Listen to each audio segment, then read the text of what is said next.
Most writers think their scenes fall flat because they aren't imagining it deeply enough. Well, that belief may be the reason why your writing feels lifeless. You sit there watching a perfect movie in your head. The characters move, the setting feels real, the emotions are obvious. And then you write the scene, and somehow it arrives on the page dead. Not because your imagination failed, because you trusted it. And here's the disturbing part. Some best-selling authors can't visualize anything at all. No movie, no images, no mental pictures. Yet they still write stories that millions of readers love. Which raises a question most writing advice can't answer. If visualization is the secret to vivid writing, why do some great writers succeed without it? Because the real problem isn't what you see. It's something most writers never notice. And by the end of this video, you'll understand why your imagination might actually be hiding the thing that readers care about most. Discover that right now. The movie trap. Welcome, I'm D.L. Hughes from VelocityWriting.com. Writing is a long journey best traveled together, so join our community and come back each week to strengthen your momentum. Most writers believe a scene works like this. You imagine it, you see it, you describe it, and you're done. Well, that sounds reasonable. It's also why many scenes feel strangely lifeless. Because while you're writing, you're not experiencing the words. You're experiencing the movie. But the movie is cheating you. Inside your head, everything already exists. You know what the room looks like. You know what the character feels. You know why the moment matters. Now, the reader doesn't know any of that. The reader only receives language, and that's a brutal difference. A scene can feel powerful in your imagination while being almost empty on the page. And because the movie feels complete in your mind's eye, you never notice what's missing. You assume readers will experience what you experienced. They won't, which creates a strange problem. The better you can visualize, the easier it becomes to mistake imagination for communication. And that brings us to a group of writers who accidentally expose the flaw in this entire system. Writers who don't imagine anything at all. The contradiction. Aphantasia is a neurological variation that prevents voluntary mental imagery. Ask someone with aphantasia to picture a rabbit.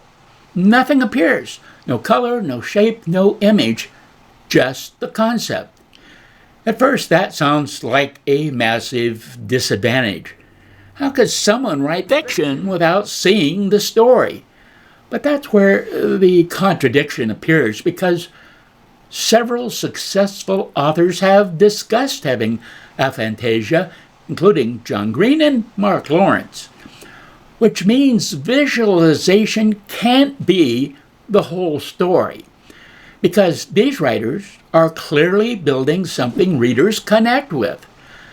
But even that isn't the real problem. The real problem is what visualizers often do that aphantastic writers are forced to avoid.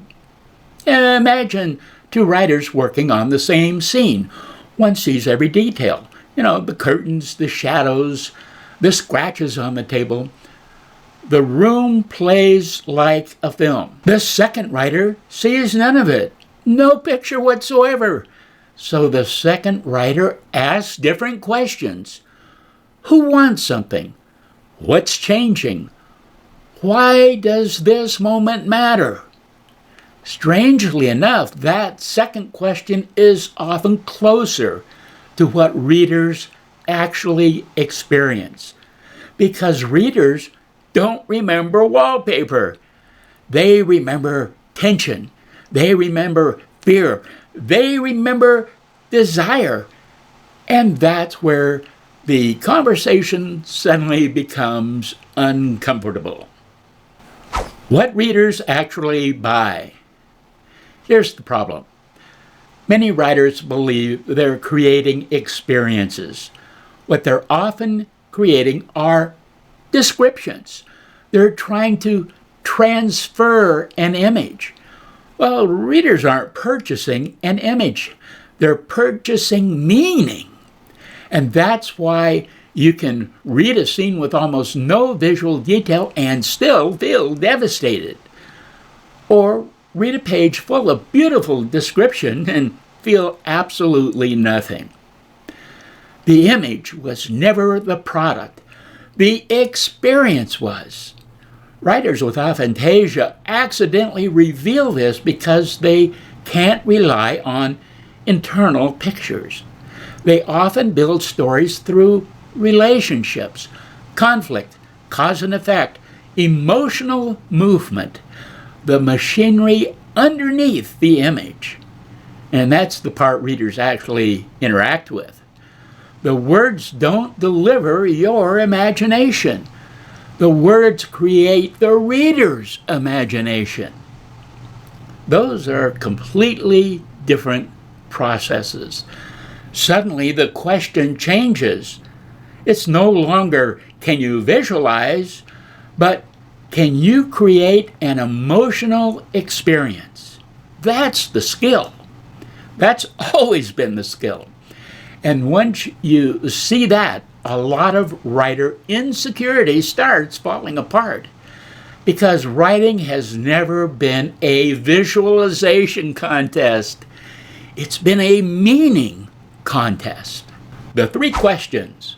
The next time you write a scene, ignore the movie in your head. For just one draft, force yourself to answer 3 questions. What changed? Who was affected? And why should the reader care? Nothing else. That's the boundary. Because the moment you stop trying to transfer your imagination and start creating an experience, your writing changes. The strange truth is that your imagination may never have been the thing readers connected with. The meaning behind it was what they connected with. Have a great writing day.